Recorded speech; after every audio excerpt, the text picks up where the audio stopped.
So meron kasing isang tropa tayo na nag-request na baka daw pwedeng makapagpabilis siya sa atin ng nut. So yan, ito yung nilalagay natin dito mga kadit para sa ano natin,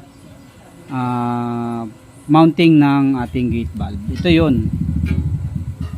Ayan, sakto po yan, na-discover ko yan nagpahanap ako sa tindera noon doon. Kaya yan, nakakuha tayo. Yan, syempre lagyan natin ng sticker para mayroon naman siyang souvenir sa atin. Ayan.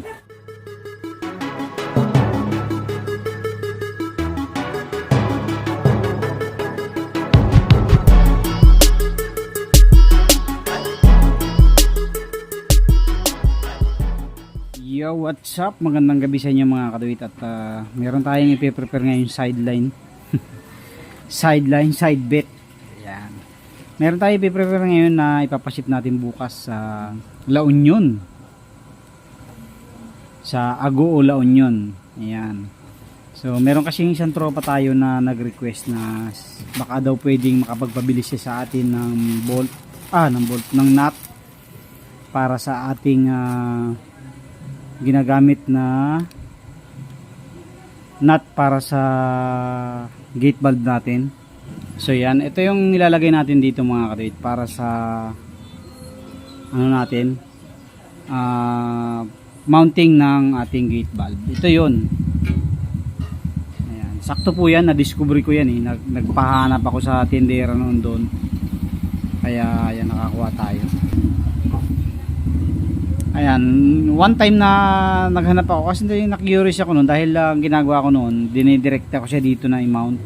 Dito pa nga sa ilalim tapos inilalagay ko tong pinaka nut dito, inaalis ko na to. Itong nilalagay ko sa loob. So medyo mahirap siya pagka susungkitin mo pa sa loob ng socket wrench para mahigpitan. Kaya sabi ko siguro mayroong kasukat na nut to. Ang tagal ko nang bumibili pero wala akong mabili. One time na naisip ko magdala ng isang gate valve. Tapos nagpahanap ako doon sa tindera doon. Ayan. At nakahanap naman siya ito. Ito yung nut na yun. Wala siyang tatak Hindi ko masabi sa inyo kung anong tatak nitong nut na to. Hindi ko sure kung anong sukat Wala siya kasing marking kung anong sa size. Tayo mo nga tan kung may size. Ayan. So ito yung na-discover natin at ito yung simula nung na-discover natin, ito na yung ginagamit natin dito. At least matibay, kahit mahulog, kahit higpitan ng todo, hindi siya basta-basta malulost thread. Malulost thread na yung gate valve mo pero itong nut hindi kasi makapal siya So yun nga, nagpabili sa atin yung tropa, nagpasabay, baka pwede raw maka-order sa akin. Sabi ko sige kako, walang problema. Isasabay ko na lang sa shipping ko. Basta sa kanya ang shipping cost saka yung pambili. Sasabay ko na lang. So meron akong binili na 25 pieces kasi may 10 pa ako diyan. Ito ay 13 pesos po ang isa. Itong isang piraso nito na bibili natin. 13 pesos. Ayan. So ang bali ang order niya sa atin ay 20. So tingnan natin 2 4 6 8 10 12 14 16 18 20. Ayan, bali 20 piraso po yan. Ito yung tira 5. Ayan, 5. Bali 5 yung natira. Ito ipapaship natin sa Agoo. Taga ano siya ano yun? Banutan ba yun? Na La Union, Banutan. Basta doon sa parte na yun. Ay walang GRS kaya ang sabi sa akin sa GRS, yung pinakamalapit na branch doon ay sa Agoo, La Union. Kaya sabi ko sa kanya, kung willing siyang mag-pick up, ay ipapaship natin. nagre-request siya na baka pwede daw sa GNT. Sabi ko, ikaw kako, pwede naman sa GNT, kaso mas mahal ang shipping sa GNT. Unlike sa GRS, mura lang. Ito, 120 pesos lang ang shipping nito doon. Sa GNT, ewan ko lang. Ang sarap. Ayan.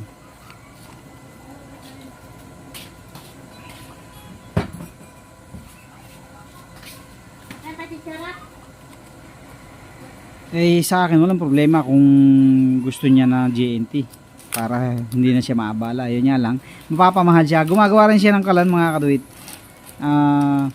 Hindi ko lang sure kung continuous yung gawa niya. Nakita ko kasi yung my day niya eh. Wala siyang masyadong post ng ano sa Facebook. Siguro may page siya.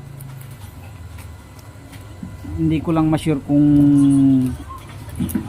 anong ano niya, kung saan siya nagbebenta.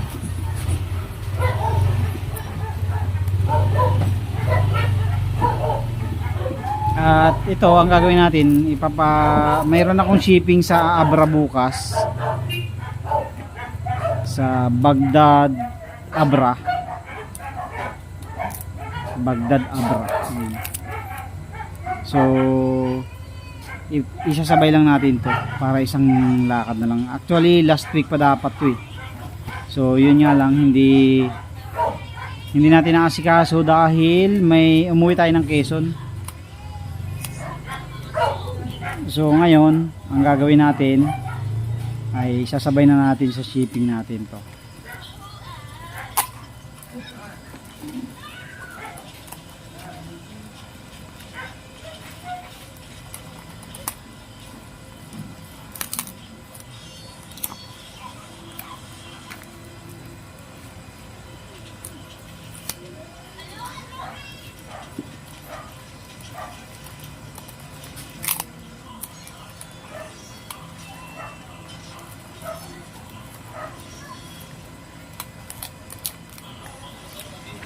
Ayan, tapos ang gagawin ko, sisilid ko na lang siya rito.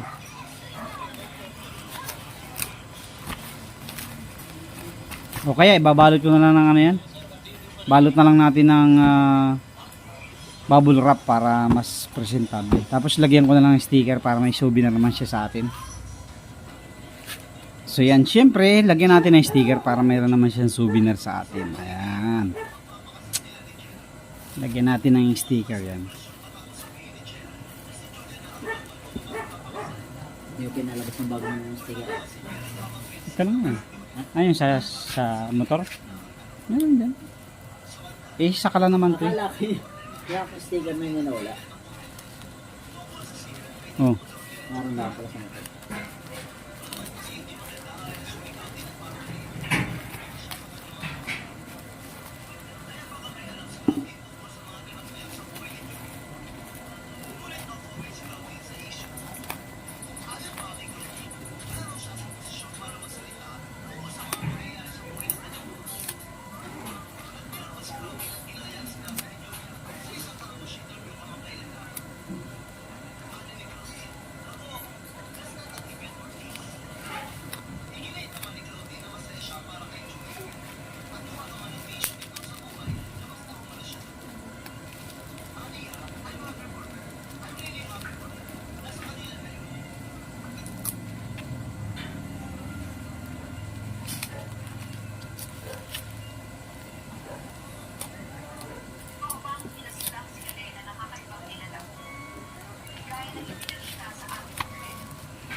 Okay, ayan na mga kadate, ipapaship na lang, ipaplastic na lang yan natin yan dun sa GRS bukas. So ganyan lang kaliit yung ipapaship natin bukas. Ayan. 20 pieces ang laman ito. Shout out kay Sir ano ba ang pangalan niya nun? Ipaplas ko na lang dyan sa sa screen yung pangalan niya, tsaka yung Facebook niya. Yung mga taga Union na gusto mag-order sa kanya, pwede naman kayo mag-order sa kanya. Ayan, maganda rin yung gawa niya mga kadate, parang yung gawa ko rin. Blue flame din at yung look halos same din lang. Kaya yung mga malalapit na ayaw nang gumastos ng shipping fee, kasi mahal din ang shipping fee, yung mga taga La Union, pwede kayo mag-order sa kanya. Ayan. So, yun lang po. Bukas na lang ulit sa shipping natin doon sa GRS. God bless po sa inyo.